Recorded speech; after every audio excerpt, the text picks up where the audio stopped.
Hi guys, কি খবৰ আপোনালোকৰ? আশা কৰোঁ আপোনালোক সকলো ভালে আছে। আৰু এতিয়া মই আচলতে কাঠবাৰী তেল ডিপুত আছোঁ আৰু আজি বিয়া ৰিজাৰ্ভ লৈ গৈ আছোঁ। দৰা গাড়ীখনো আছে আৰু আমি এতিয়া তেল ভৰাই আছোঁ। তেল ভৰাই পেলাই ইয়াৰ পৰা ওলাই যাম। আৰু মই আজি জামুগুৰি টুপিয়াৰ পৰা বিয়া ৰিজাৰ্ভ এটা লৈ আহিছোঁ আৰু মই আহিছিলোঁ 12 মাইল বিষ্ণুপুৰলৈ। আৰু এতিয়া আবেলি হৈছে আৰু মই যোনখন গাঁৱলৈ আহিছোঁ এই গাঁৱৰ পৰিৱেশটো মই আপোনালোকক অকণমান দেখুৱাবলৈ এই ভিডিঅ'টো বনালোঁ। আৰু এয়া এখন মই চলাই থকা বাছখন হয় আৰু সেই পিছফালে এখন বিয়া ঘৰ। গাঁৱৰ পৰিৱেশটো মই আপোনালোকক অকণমান দেখুৱাব বিচাৰোঁ। চাওকচোন কি ধুনীয়া, অকল সেউজীয়া আৰু সেউজীয়া।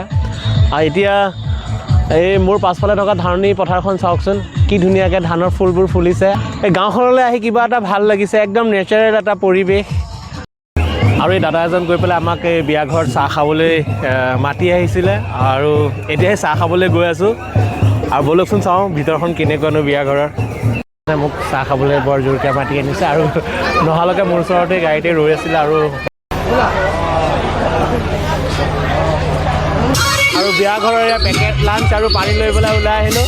আৰু এইফালে পূৰা ডিজে চং হৈ আছে, ডিজে পাৰ্টি চলি আছে।